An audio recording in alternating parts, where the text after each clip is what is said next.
Сәлеметсіздер ме қыз келіншектер?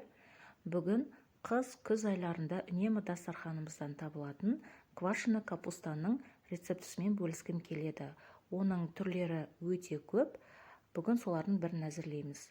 Алдымен бізге капуста керек болады.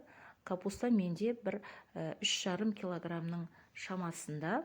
Оның артық жерлерінің барлығын алып тастадым. Сосын тұз, қант, сәбіз және су қажет болады. Алдымен капустамызды екіге бөліп, арасындағы өзектерін, қатты жерлерінің барлығын алып тастаймыз. Және өзімізге ыңғайлы етіп бөліктерге бөліп, видеодағыдай аса қатты ірі емес, майда емес, орташа етіп жақсылап турап аламыз. Үкіштен өткіземіз. Сәбізімізді кез келген үкіштің ірі көзінен өткізуге болады.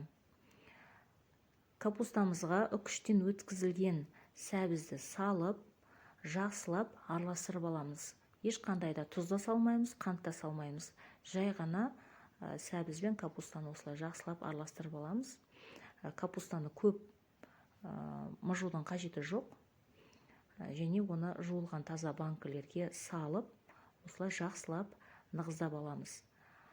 Сәбізді көп қосудың қажеті жоқ. Өйткені сәбіз сарғыш түс беруі мүмкін. Мен 2 литрлік банкі пайдаландым. 2 литрлік банкыны қатты толтырған жоқпын. Видеода қарап тұрсаңыздар, мен бір 2 сантиметрдей бос орын қалдырдым. Осы банкының үстіне 1,5 ас қасық қант және 1,5 ас қасық тұзды салдым. Осылай салып аламыз. Егер де сіз 3 литрлік банкі қолдансаңыздар, онда 2 қасық тұз және 2 қасық қант саласыздар. Осылай үстінен салып болғаннан соң, кәдімгі колонканың суынан пайдаландым. Яғни үстіне, бетіне дейін осылай суды құямыз. Осылай суды қойып, жылы жерге 3 күнге қоямыз. Астына тарелка қоямыз. Өйткені ашу барысында суы тасып кетуі мүмкін. Марльмен бетін жауып қойыңыздар. Крышкамен жаппаймыз. Мен 3 күндік процесті түсірдім. Марльмен міне жауып қойдым. Қарап отырсаңыздар, менде уже бірінші суткада осылай суы тасыған. Осы суды, су азайып кеткен жағдайда үстіне қайтып қосуға болады. Бірінші күні қарап тұрсаңыздар, суы мөлдір, осылай.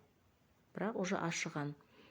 Ішіндегі газдарын, яғни ауаларының барлығын таяқшаның көмегімен түбіне дейін тығып, жан жақтарынан тығып араластырып отыру керек. Күніне 2-3 рет осылай ауасын шығарып отыру керек.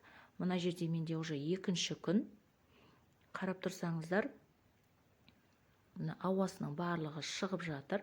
Ауаны шығу барысында жағымсыз иіс шығуы мүмкін. Ол осы ферментация кезінде болатын иіс. Оның ешқандай да қорқудың қажеті жоқ. Жай ғана осылай ауасының барлығын шығарып тастау керек. Өйткені ауасын шығармаған жағдайда қышқыл дәм беруі мүмкін капустаға. Осылай ауасын шығарып, күніне міндетті түрде 2-3-4 реттен.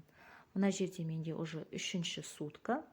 3-ші суткада уже дайын болуға жақын қалды. Егер де капустаңыз сізде қатты сорт болса, онда 4-5 күнге дейін процесс созылуы мүмкін. Кейде қатты сорттардың суда аз болып шығуы мүмкін. Ол кезде банкіге су құюға болады үстіне. Дәмін көріп, міндетті түрде дайын болған капуста өте өзінің ерекше дәмімен қытырлап, тұзы сіңіп, дәмді болып тұрады. Дайын болған капусталардың, яғни банкілерін жауып, салқын жерде сақтаймыз. Астарыңыз дәмді болсын. Міндетті түрде осы рецептпен дайындап көріңіздер.